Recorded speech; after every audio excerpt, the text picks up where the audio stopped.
নমস্কাৰ বন্ধুসকল, মই আপোনালোক সকলোকে মোৰ চেনেললৈ স্বাগতম জনাইছোঁ। বন্ধুসকল, মোৰ নাম গোবিনাথ কৰ্ম জেনেষ্টোবাস্তু এক্সপাৰ্ট নিউমেৰলজিষ্ট। বন্ধুসকল, আপোনালোকৰ সুবিধাৰ্থে মই চেনেলটোত বাস্তুৰ সম্পৰ্কে, সংখ্যা তত্ত্বৰ সম্পৰ্কে, জ্যোতিষৰ সম্পৰ্কে, তাৰ লগতে আপোনালোকৰ বিভিন্ন সমস্যাৰ সমাধানৰ উপায়সমূহৰ সম্পৰ্কে আলোচনা কৰি থাকোঁ।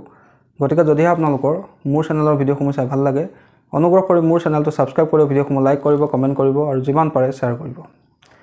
বন্ধুসকল, আজি মই আপোনালোকৰ লগত আপোনালোকৰ এটা ডাঙৰ সমস্যাৰ সম্পৰ্কে আলোচনা কৰিবলৈ আগবাঢ়িছোঁ। বন্ধুসকল, আমাৰ কেতিয়াবা নিজৰ কোনোবা আপোন ব্যক্তিৰ লগত সংঘাত উৎপন্ন হয়।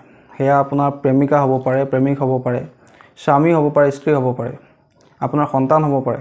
কিবা কাৰণে যদি আপোনাৰ কোনো আপোন ব্যক্তি আপোনাৰ পৰা আঁতৰি গুচি যায়, বহুত দূৰলৈ গুচি যায়, তেওঁ ক'ত আছে, কি কথা আপুনি সেই বিষয়ে নাজানে, সেই ব্যক্তিজনৰ যাতে আপোনালৈ মনত পৰে, সেই ব্যক্তিজনৰ যাতে আপোনাৰ প্ৰতি মৰম ভাৱ, প্ৰেমৰ ভাৱ জাগৃত হয়, তাৰ কাৰণে আপোনালোকে কি উপায় কৰা উচিত সেই বিষয়ে ক'বলৈ আগবাঢ়িছোঁ। অৰ্থাৎ মই আজি আপোনালোকৰ লগত এটা অত্যন্ত শক্তিশালী, আকৰ্ষণ, মোহিনী প্ৰয়োগৰ সম্পৰ্কে আলোচনা কৰিবলৈ আগবাঢ়িছোঁ। আৰু এই প্ৰয়োগটোৰ জৰিয়তে দূৰত থকা ব্যক্তিকো নিজৰ প্ৰতি আকৰ্ষিত কৰিব পাৰে। একেবাৰে এটা চিম্পুল উপায়। যদি আপোনালোকৰ সন্তান বা আপোনাৰ কোনোবা ৰিলেটিভছ বা নিজৰ কোনোবা আত্মীয় বা কোনো মনৰ মানুহ কিবা কাৰণে আপোনাৰ লগত সংঘাত উৎপন্ন হ'ল, যাৰ কাৰণে তেওঁ আপোনাৰ পৰা একেবাৰে আঁতৰি গ'ল, এতিয়া তেওঁ ক'ত আছে, কি কথা আপুনি একোৱেই নাজানে, আপুনি মনে বিচাৰে যে সেই ব্যক্তিজনে মোক কণ্টেক্ট কৰক বা মোলৈ এবাৰ হ'লেও মনত পেলাওক, তেন্তে আপোনালোকে এই প্ৰয়োগটোৰ সহায় ল'ব পাৰে। আৰু এই প্ৰয়োগটো যদি আপোনালোকে ভালকৈ কৰে, যিজন ব্যক্তিৰ কাৰণে কৰে, সেই ব্যক্তিজনে নিজেই আপোনাৰ খবৰ ল'ব, নিজেই আপোনাক কণ্টেক্ট কৰিব, সেই ব্যক্তিজনৰ আপোনাৰ প্ৰতি মৰম ভাৱ উৎপন্ন হ'ব। একেবাৰে এটা সহজ উপায়। আৰু বন্ধুসকল, এই প্ৰয়োগটো পুৰুষ মহিলা উভয়ে কৰিব পাৰে। আৰু এই প্ৰয়োগটো কৰোঁতে আপোনালোকৰ 1 টকা পইচা খৰচ নহয়। একেবাৰে এটা সহজ উপায়। কিন্তু অচিনাকি ব্যক্তিৰ ক্ষেত্ৰত আপোনালোকে এই প্ৰয়োগটো কৰিলে কোনো ধৰণৰ আপোনালোকৰ কাম নহ'ব। পৰিচিত ব্যক্তি, যাৰ লগত আপোনাৰ কিবা সম্পৰ্ক আছিলে, তেনে ব্যক্তিকহে আপুনি নিজৰ প্ৰতি আকৰ্ষিত কৰিবৰ কাৰণে এই প্ৰয়োগটো কৰিব পাৰে। কি কৰিব লাগে আপোনালোকে ভালকৈ শুনি লওক। বন্ধুসকল, এই প্ৰয়োগটো আপোনালোকে কৰিব লাগিব কোনোবা এটা শনিবাৰৰ দিনা অথবা কোনোবা এটা মঙলবাৰৰ দিনা। আৰু যদি অমাৱস্যাৰ দিনা কৰিব পাৰে তেন্তে অত্যন্ত ভাল। আৰু অমাৱস্যাৰ দিনা কৰিলে বেষ্ট ৰিজাল্ট আপোনালোকে লাভ কৰিব। আৰু যদি আপোনালোকৰ বিশেষ কিবা ইমাৰ্জেঞ্চি হৈছে তেন্তে আপোনালোকে শনিবাৰ বা মঙলবাৰ কৰিব পাৰে। আৰু এই প্ৰয়োগটো কৰিব লাগিব আপোনালোকে ৰাতিপুৱাৰ সময়ত, দুকমুকালিৰ সময়তে আপোনালোকে প্ৰয়োগটো কৰিব লাগিব। সূৰ্য উঠাৰ লগে লগে আপোনালোকে এই প্ৰয়োগটো কৰিব লাগিব। কি কৰিব লাগিব ভালকৈ শুনি লওক। আপোনালোকে শনিবাৰ বা মঙলবাৰ বা অমাৱস্যাৰ দিনা ৰাতিপুৱাৰ সময়ত ভালকৈ উঠি গা পা ধুই পৰিষ্কাৰ পৰিচ্ছন্ন কাপোৰ পিন্ধি উত্তৰ দিশলৈ মুখ কৰি বহি ল'ব। বহি লৈ পাৰিলে আগতীয়াকৈ এখন ভোজপাত কিনি আনি ৰাখিব। ভোজপাত আপোনালোকে নিশ্চয় চিনি পায়। সেই ভোজপাত এখিলা আপুনি কিনি আনি থ'ব। যদি আপোনাৰ ওচৰত কিবা কাৰণে ভোজপাত আপুনি নাপায়, তেন্তে বগা কাগজৰ ওপৰতো আপোনালোকে এই প্ৰয়োগটো কৰিব পাৰে। কিন্তু ভোজপাত হ'লে বেছি ভাল। তাৰ ওপৰতে আপোনালোকে ৰঙা কলমৰ সৈতে এটা যন্ত্ৰ লিখিব। বন্ধুসকল, মই যন্ত্ৰটো স্ক্ৰীনত দি দিছোঁ, চাই লওক আপোনালোকে। এই যন্ত্ৰটো একেবাৰে ওপৰত নিজৰ সম্পূৰ্ণ নামটো লিখিব।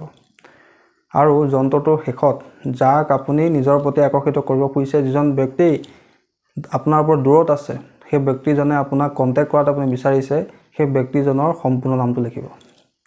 অৰ্থাৎ যন্ত্ৰটোৰ ওপৰৰ অংশত নিজৰ নাম, তলৰ অংশত যিজন ব্যক্তিকে নিজৰ প্ৰতি আপুনি আকৰ্ষিত কৰিব খুজিছে তেওঁৰ নাম।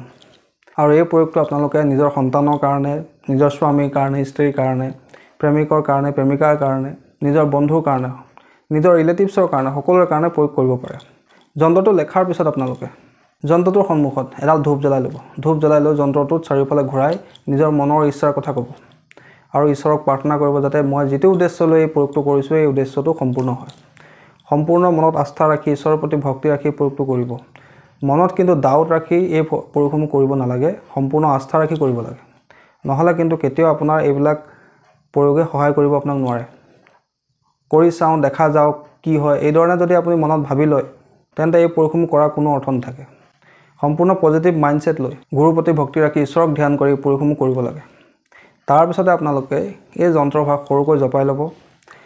পাৰিলে সেই যন্ত্ৰভাগৰ ওপৰত এপাহ ৰঙা ফুল, যিকোনো ধৰণৰ ৰঙা ফুল হ'ব পাৰে, ৰঙা ফুল এপাহ, জবা ফুলো হ'ব পাৰে, সৰু ৰঙা ফুল এপাহ আপোনালোকে যন্ত্ৰটোৰ ভিতৰত ভৰাই যন্ত্ৰটো সৰুকৈ জাপি ল'ব। আৰু তাৰ ওপৰতে ৰঙা ৰছী লৈ ল'ব, ৰঙা সূতা লৈ ল'ব, ৰঙা সূতাৰে 7 পাক মাৰিব।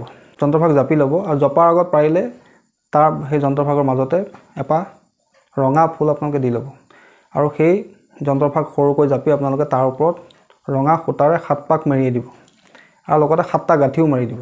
তাৰপিছত সেই যন্ত্ৰভাগ আপোনালোকে নিজৰ পূজাস্থানত লৈ যাব। পূজাস্থানত আপুনি যিজন ঈশ্বৰকে প্ৰাৰ্থনা কৰে তেওঁৰ চৰণত ৰাখি আপোনাৰ মনৰ ইচ্ছাৰ কথা কৈ ধূপ চাকি জ্বলাই আপোনালোকে সেই যন্ত্ৰভাগ তাতে ৰাখি থৈ গুচি আহিব। আৰু পিছদিনাখন ৰাতিপুৱা আপোনালোকে সেই যন্ত্ৰভাগ ভগৱানৰ চৰণৰ পৰা লৈ আহিব, আনি লৈ নিজৰ গাৰুৰ তলত ৰাখি, গাৰুৰ ভিতৰতো ভৰাই ৰাখিব পাৰে বা গাৰুৰ তলতো ৰাখি থ'ব পাৰে, নিজৰ গাৰুৰ তলত ৰাখি থৈ দিব। আৰু যিদিনাখনি আপোনালোকে প্ৰয়োগটো কৰিব, অনুগ্ৰহ কৰি আপোনালোকে কিন্তু সেইদিনা নিৰামিষ আহাৰ ভক্ষণ কৰিব। চাব আপোনালোকৰ যিজন ব্যক্তিৰ কাৰণে আপোনালোকে এই আকৰ্ষণ মোহিনী প্ৰয়োগটো কৰিছে, সেই ব্যক্তিজনে আপোনাৰ কথা খুব মনত পৰিব। তেওঁ উঠোতে বহোতে খাওঁতে আপোনাৰ কথাকে ভাবি থাকিব, আপোনাৰ কথাকে মনলৈ আহি থাকিব আৰু বাধ্য হৈ তেওঁ আপোনাক কণ্টেক্ট কৰিবলৈ চেষ্টা কৰিব। আৰু এই প্ৰয়োগটো যদি আপোনালোকে ভালকৈ কৰে, খুব বেছি 41 দিনৰ ভিতৰতে আপোনালোকে ইয়াৰ ভাল ৰিজাল্ট লাভ কৰিব। কেৱল মই যেনেকৈ ক'লোঁ সেইদৰে আপোনালোকে প্ৰয়োগটো কৰিব। যিদিনা প্ৰয়োগটো কৰে অনুগ্ৰহ কৰি নিৰামিষ খাব আৰু যেতিয়া যন্ত্ৰভাগ লেখে, যন্ত্ৰভাগ লেখাৰ সময়ত কিন্তু আপোনাৰ মুখখন উত্তৰ দিশৰ ফালে ৰাখিবলৈ চেষ্টা কৰিব। সম্পূৰ্ণ এটা সহজ প্ৰয়োগ, ইয়াত কোনো ধৰণৰ টকা পইচা খৰচ কৰিবলগীয়া নাই। একেবাৰে চিম্পুল উপায়। যদি আপোনাৰ কোনোবা সতি সন্ততি বা আপোনাৰ কোনো আত্মীয় ঘৰ এৰি একেবাৰে গুচি গৈছে বহু দূৰত, তেওঁ ক'ত আছে কি কথা আপুনি একো গম নাপায়, যদি আপুনি বিচাৰে যে তেওঁ আপোনাক কণ্টেক্ট কৰক বা তেওঁৰ লগত আপোনাৰ কথা হওক, এই ক্ষেত্ৰত আপোনালোকে এই প্ৰয়োগটোৰ সহায় ল'ব পাৰে। কিন্তু অন্যায়ভাৱে কিন্তু আপোনালোকে এই প্ৰয়োগটো নকৰিব। সঁচাকৈয়ে যদি আপোনাৰ কিবা সমস্যা হৈছে এই ধৰণৰ, তেন্তে আপোনালোকে প্ৰয়োগটো কৰিব আৰু অনুগ্ৰহ কৰি প্ৰয়োগ কৰাৰ আগত মোৰ এবাৰ অনুমতি লৈ ল'ব। বন্ধুসকল, আশা কৰিছোঁ আজি আপোনালোকৰ এই আকৰ্ষণ মোহিনী প্ৰয়োগটোৰ সম্পৰ্কে জানি ভাল লাগিলে। যদি ভাল লাগিলে অনুগ্ৰহ কৰি ভিডিঅ'টো লাইক কৰি দিব, কমেণ্ট কৰিব আৰু মোৰ চেনেলটো ছাবস্ক্ৰাইব কৰিব। ধন্যবাদ।